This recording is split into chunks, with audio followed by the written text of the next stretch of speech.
बेनामीचं फोडाफोडीच्या राजकारणाचं भ्रष्टाचाराचं महिलांच्या असुरक्षिततेचं जे काही विघ्न आहे ते दूर होऊ दे आणि महाराष्ट्रात लवकरच बळीराजाचं सर्वसामान्य मराठी तरुणाचं स्वाभिमानी सरकार हे येऊ दे हीच मागणी बाप्पाकडे केली। काल जसं आपण पाहिलं दादांचं असेल बारामतीमध्ये महायुतीमध्ये मिठाचा कडा पाहायला मिळत आहे। कुठेतरी पोस्टर दाखवलं जाते तर त्यांच्या समर्थनार्थ दुग्धाभिषेक घातलं जातं। काय वाटतं एकूणच? मला वाटतं मुळातच महायुतीच्या सरकारमध्येच ही एकवाक्यता नाही आहे। ज्या काही योजना येतात या योजनांची नावं प्रत्येक ठिकाणी वेगवेगळी येतात। आपण बारामतीतला इन्सिडेंट सांगितला, त्याच पद्धतीनं काल आपल्याच माध्यमातून वर्षा बंगल्यावरच्या देखाव्यातली गोष्ट पाहिली आणि वर्षा बंगल्यातल्या देखाव्यातच एका उपमुख्यमंत्र्यांचा फोटो नाही ही गोष्ट आपल्याच माध्यमातून समोर आली। त्यामुळे ही एक वाक्यता नाही आहे आणि मुळात महायुतीच्या सरकारच्या एकूण भ्रष्ट कारभाराला महाराष्ट्रातली जनता पूर्णपणे कंटाळलेली आहे, पूर्णपणे विटलेली आहे आणि महाराष्ट्रातल्या जनतेनं खरं तर निर्णय घेतला। कालही एक सर्वे समोर आला,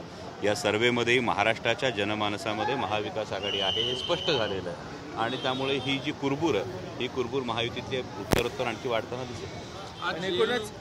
जेएनयूमध्ये शिवाजी महाराज न्यास सुरू झालं म्हणजे खूप दिवसांची मागणी होती विलासरावांच्या काळापासून स्टडी सेंटर।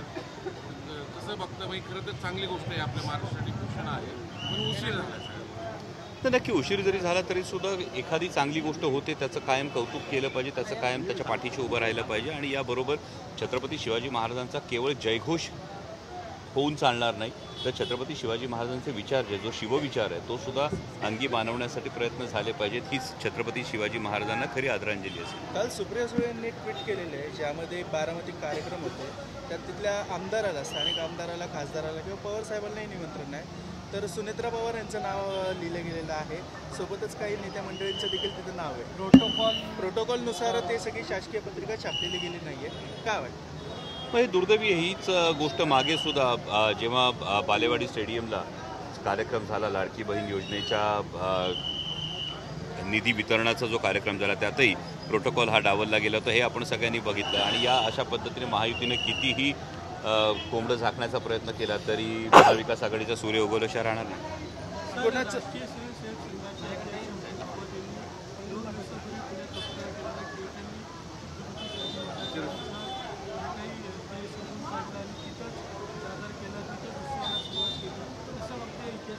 नाही खरं हे साधार स्पष्ट झालेलं आहे आणि अनेक इतिहास संशोधकांनी यावर हे केलेलं आहे की छत्रपती शिवाजी महाराजांची जी समाधी शोधण्याचं काम जे आहे ते क्रांतीसूर्य महात्मा ज्योतिराव फुले यांनीच केलेलं आहे आणि अशा पद्धतीनं कोणी काहीही विधान जरी केलं तरी सुद्धा हा इतिहास बदलणार नाही। जाणीवपूर्वक केलं जातंय का याला तुम्ही काउंटर कसं करा? हा संभ्रम कायम निर्माण होतो कारण मागेही माननीय उपमुख्यमंत्र्यांनी सुरतेच्या लुटीच्या विषयी विधान केलं। अशा पद्धतीनं हा इतिहासाचा जो विपर्यास करण्याचा जो कायम प्रयत्न होतोय ते महाराष्ट्रातली जनता पाहते आणि ही जी जाज्वल्य प्रेरणा आहे ही जाज्वल्य प्रेरणा म्हणजे माननीय उपमुख्यमंत्री महोदयांनी सुरतेच्या लुटीविषयी उल्लेख केला तर मग गुजरातच्या त्यांच्या बॉसेसना कदाचित त्यांना धास्ती वाटते म्हणून त्यांनी असं विधान केलं का असे प्रश्न मनात निर्माण होतातच। त्यामुळे हा जो पर्यायी किंवा हा जो इतिहासाचा विपर्यास करण्याचा जो प्रयत्न केला जातोय हा महाराष्ट्र कधी खपवून घेणार नाही। न्यासावर जे नियुक्त केलेली मंडळी नावं आहेत तुम्हाला काही आक्षेप आहे का? न्यासावर जेएनयूचं न्यास जे नेमलंय काय आक्षेप आहेत का? एका न्यासावर आक्षेप घ्यायचा की सगळ्याच युनिव्हर्सिटीजवर ज्या काही गोष्टी होत चाललेल्या आहेत, ज्या नियुक्त्या होत चाललेल्या आहेत, एकूणच देशातल्या ज्या नियुक्त्या होत चाललेल्या आहेत या नियुक्त्यांपैकी ज्या कुणाच्या नियुक्त्या झाल्यात त्यांना तो नैतिक अधिकार आहे का याची चाचपणी होणं हे खरंच गरजेचं आहे। त्याविषयी तितका निरक्षीर विवेकबुद्धीनं त्या प्रत्येकाचा छत्रपती शिवाजी महाराजांचा अभ्यास करण्याचा किंवा छत्रपती शिवाजी महाराजांचा जो शिवविचार आहे हा पोचवण्याचा या प्रत्येकाचा वकूब आहे का याचा सुद्धा विचार होणं गरजेचं आहे। जागा संदर्भात अनेक आता चर्चा सुरू झाल्या आहेत आणि अनेक जण म्हणजे महायुतीमधून महाविकास आघाडीकडे यायला तयारी किती लोक संपर्कात? मला वाटतं तुमच्या या प्रश्नातच त्याचं उत्तर आहे कारण महाराष्ट्राचा जनमानस काय आहे हे सगळ्यांना समजून चुकलेलं आहे आणि त्यामुळं महाराष्ट्र फोडाफोडीच्या राजकारणाला खोक्यांच्या राजकारणाला अजिबात धूप घालणार नाही ही गोष्ट समोर आलेली आहे। महाराष्ट्र हा देशासमोर एक स्वाभिमानाचं प्रतीक उभं करणार आहे आणि त्यामुळे ही रांग लागणं हे अगदी स्वाभाविक आहे। कुठला पॅटर्न पाहायला मिळणार आहे? मेगा भरती होती भाजपच्या काळात, तुमची कुठली भरती? भाजपच्या मेगा भरतीला आपण शरीर सौष्ठव म्हणायचं की सूज हे येत्या काळात तुम्हाला कळलेलं आहे.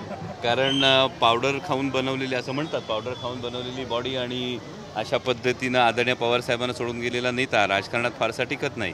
त्यामुळं अशी सूज आणून जनतेच्या डोळ्यात धूळफेक करण्यापेक्षा मला वाटतं की निष्ठा आणि स्वाभिमान या गोष्टींना फार जास्त महत्त्व महाराष्ट्राच्या जनमानसात आहे, महाराष्ट्राच्या संस्कृतीत आहे. जुन्नरमध्ये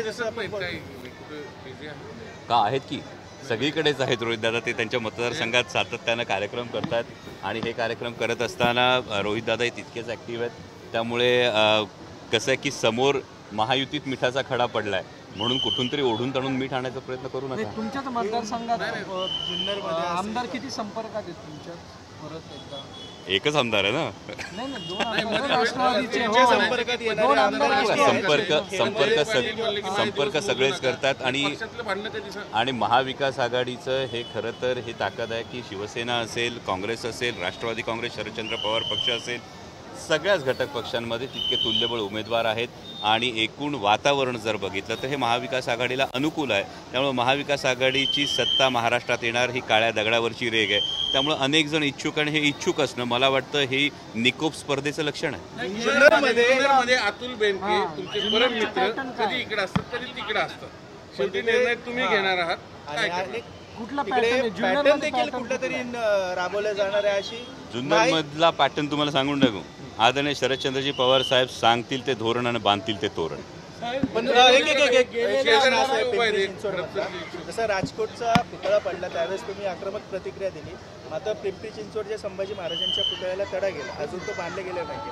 त्याबद्दल तुमची प्रतिक्रिया आली नाही असं वाटतं? नाही, या संदर्भामध्ये मी सविस्तर आयुक्तांकडून सुद्धा माहिती घेतली. त्या संदर्भात जे जे अधिकारी आहेत त्यांच्याकडून ही माहिती घेतली आणि पुतळा बांधण्याची परवानगी आणि या सगळ्या परवानग्या हे झाल्यानंतर मी स्वतः नक्कीच त्याची पाहणी करणार आहे आणि ती पाहणी झाल्यानंतर माझी प्रतिक्रिया येईल. गेलेल्या आमदारांमध्ये काही अजूनही निष्ठावंत आहे का? हां, गेलेल्या आमदारांमध्ये अजूनही काही निष्ठावंत आहे का? जे गेले त्यांना निष्ठावंत म्हणणार कसं? जसं आपण पहिले हडपसरचं काय निर्णय घेऊन टाकेल? हां, हडपसरचा निर्णय घोषित करून टाकेल. मला वाटतं आदरणीय पवारसाहेब आमचे सर्व आहेत आणि आदरणीय पवारसाहेब लवकरच असा निर्णय जो काही सगळ्याच मतदारसंघांचा आहे तो लवकरच जाहीर. काँग्रेसनं देखील हडपसरची जागा मागितली. तुमचे देखील शहराध्यक्ष इच्छुक आहेत. नक्की जागा राहील असं वाटतं? अजून महाविकास आघाडीचे सगळे शीर्षस्थ नेते हे जागा वाटपासाठी माझ्या माहितीप्रमाणे गणेशोत्सवानंतर लगेच बसतील आणि एकदा गणेशोत्सवानंतर महाविकास आघाडीच्या नेत्यांची प्राथमिक चर्चा झाल्यानंतर कुठली जागा कोणत्या पक्षाकडे हे चित्र समोर येईलच.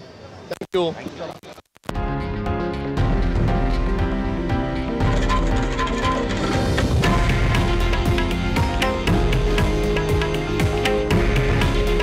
हे आहे देशातील नंबर 1 न्यूज नेटवर्क आणि आपण पाहत आहात TV9 मराठी.